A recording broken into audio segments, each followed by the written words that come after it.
Donald Trump is the infamous 45th and 47th President of the US of A, and just like any sane person with a marginal amount of rational or historical knowledge, I hate him. Now, to be clear, I don't hate the living orange organism named Donald Trump because he's human, just like the rest of us. But what I do hate is the concept of Trump that the man rides on. More on that later. While the quality of Trump's original presidency from 2016 to 2020 is debatable, I don't think the same could be said about merely the first 6 months of his second term. As of right now, there are no King's protests happening all over the nation to express many citizens' concerns over Trump and Project 2025. I could not unfortunately participate in any of these attempts at peaceful protests, which is why I felt it necessary to make this video and express my dislike for the Orange Man in a peaceful and informational way that only I can provide. I believe that Donald Trump is a perfect example of a ginormous external ego, and normal ego too, don't get me wrong. I do not think that Trump is merely just a man, but that he is a hybrid of the organism named Trump and the external ego named Trump, which he and basically the entire country are riding behind. Now, what is this external ego I keep going on about? To answer that, we're going to need to talk about Freud for a little bit. Sigmund Freud is the equally famous and infamous daddy of the modern psychological world, a moniker I'm sure there are absolutely no jokes to be made of. He's known for many things: his breakthrough psychoanalysis, his infamous psychosexual philosophies, his interesting dream theory, but most importantly for today, his concepts of the id, ego, and superego. Freud postulated that there were three main components of the human psyche: the id, which is our primal animalistic needs, the ego, which is our sense of right and wrong and all-around justice, and the superego, which is in charge of balancing the id and ego. There's a lot of general misconception around these three components of man. Note that ego is often used as a synonym for pride. That is not necessarily the case for this specific definition of ego, as this ego refers to a system of internal justice and ideological reality. Pride and entitlement are merely one of many results that can come from this definition of ego. Many people also like to picture them as a person with an angel and devil on their shoulders, the ego being the man, the id being the devil, and the superego being the angel.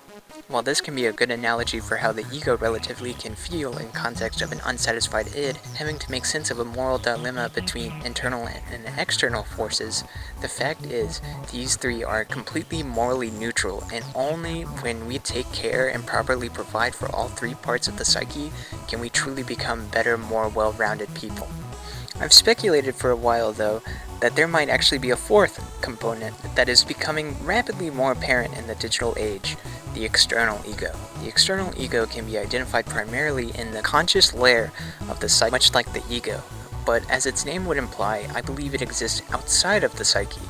The external ego interacts with all other areas as it provides for the id, strokes the ego, and can keep those two happy so the superego doesn't have to step in. Make no mistake, the external ego is just as neutral of a force as the other elements of the psyche. It is just that it provides for all three elements of the psyche and therefore undermines it as well, providing both a positive and negative force that equal out each other. Because the external ego can provide for the id and ego, therefore nullifying the superego's usefulness, the will or desire of the external ego can easily become the most dominant if let out of control. A good way to think about external egos would be the external ideas of a person, or the perceived ego or persona, and if you watch my memetics video, the meme of a person. The reason this ego is distinctly different from the superego is because it is external. It is the imprint of the internal psyche on the outside world, and thus has an existence separate from the psyche itself. These external egos have started to gain many forms over the years, and I believe they've never been more abundant in influence. You've probably put a bit of this together, but a great example of external egos at work would be any social media account. Again, external egos themselves are not good or bad, they are simply another part of reality that have become increasingly influential to our personal reality, so we have to learn how to deal with them and manage them so that all four parts of our great psyche can be balanced.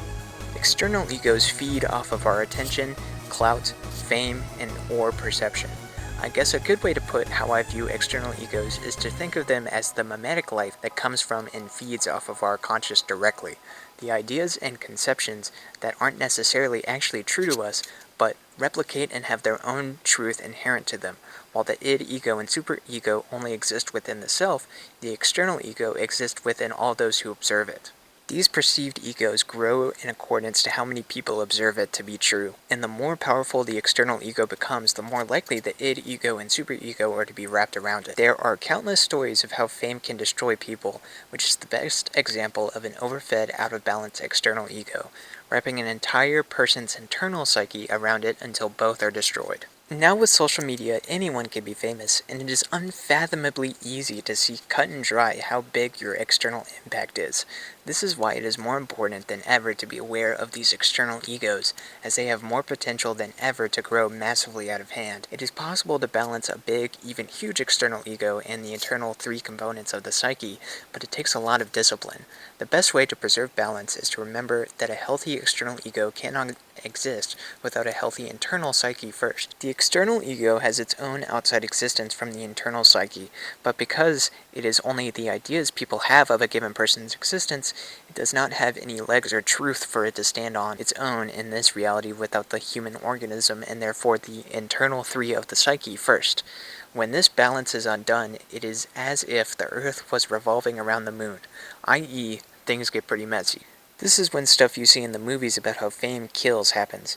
The internal psyche, which provides the foundation for the external ego, begins to shape itself around the influence of the external ego, and thus the whole psyche, external and internal, implodes on itself. The same also goes with infamy.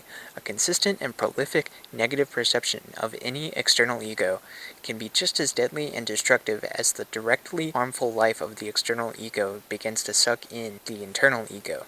A very interesting situation can be observed when there is a lack of an external ego or societal imprint, as if a person does not provide their own in a given society, the society will provide one to fill its place. Rumors and half-truths will begin filling in the empty space left by a lack of an imprint. In this way, it's really impossible to not have an external ego of some sort in a society, because just existing and living itself leaves an imprint regardless of any willingness or effort to help it. I think it might be impossible to truly understand what life for a human without an external ego would be, as to perceive this external-less human, we would have to give them an external ego, therefore nullifying it. It's an important question to ask with the external ego, if it is necessary to have one to interact and gain all the benefits of society. From what I'm thinking right now, I think the original purpose of the external ego is to be able to share and communicate societal information. Maybe the reason we have this gift is because the external ego acts as the in-between for us between the boundary of society and the internal psyche. I'm thinking it acts as a bridge between the two, and only with it are we able to reap all of society's benefits. Just food for thought.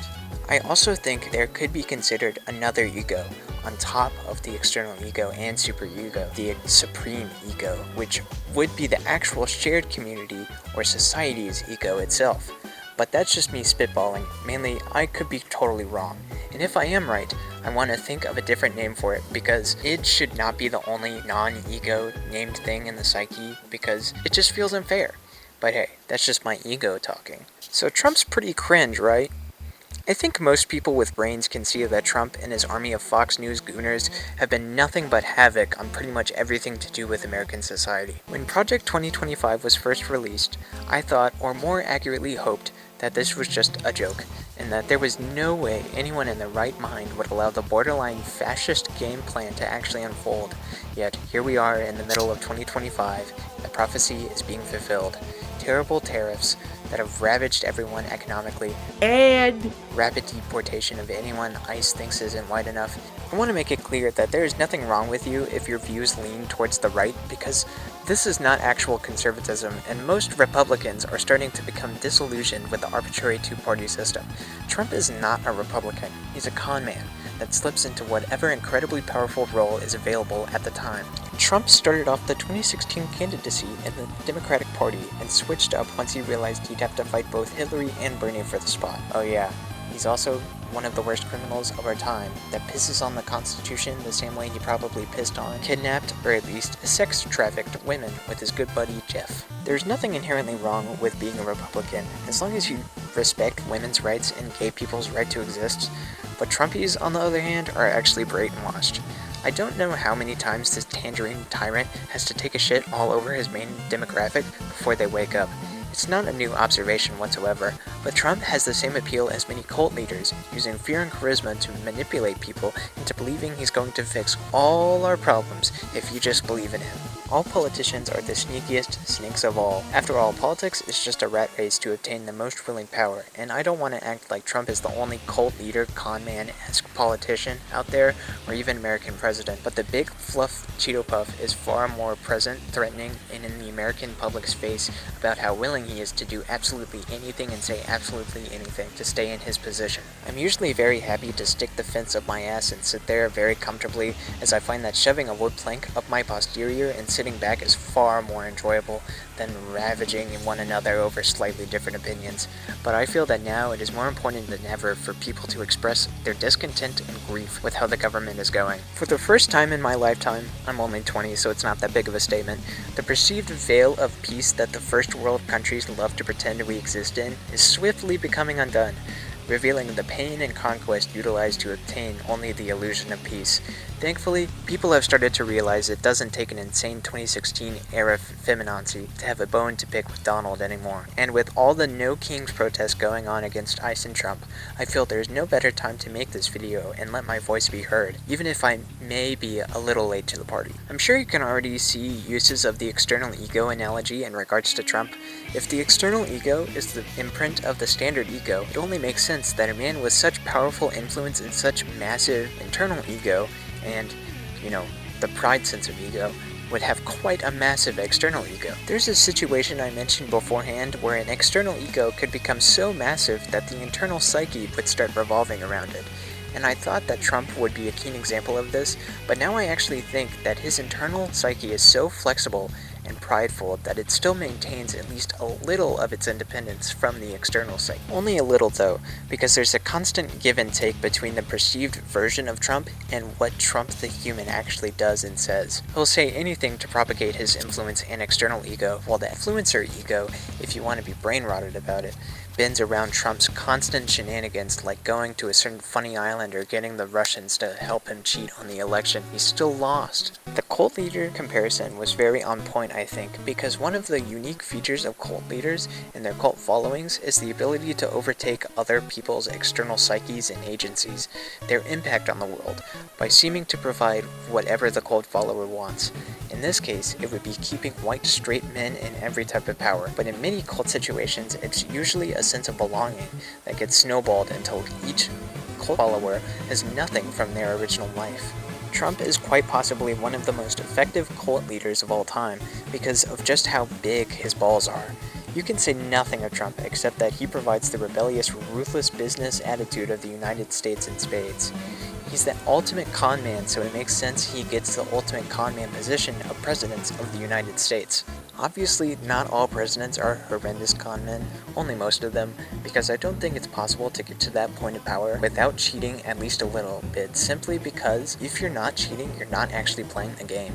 I actually think the external ego is what gives men like Donald their boisterous bravado. Trump's actual internal psyche is so slippery and slimy, even at his borderline demented age, that it can fit whatever form the external or ideological version of him needs at any given moment. He's so successful at this, in fact, that he can easily hide behind his huge bravado because his external ego is so massive it's impossible to discern who Donald really is.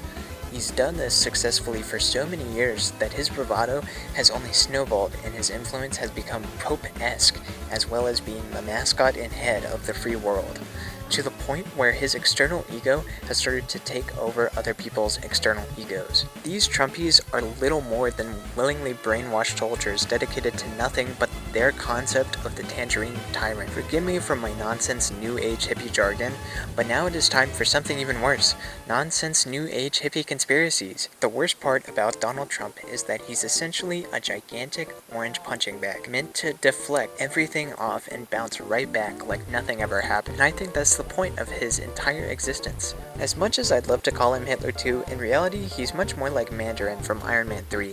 He's just a red herring put in place to draw our ire and or love, so that the deep state, or whoever truly is the highest power of the United States and maybe world government, I think the shadow government, that actually runs everything is simply using Donald as a puppet to distract us. His super massive external ego and internal ego are so dense and so effective and only grow more every day, to the point where it's all we can focus on and pin everything on him, to which he will simply deflect with a scoff, or more likely one of those stupid sneers he always makes. To what end? I don't know.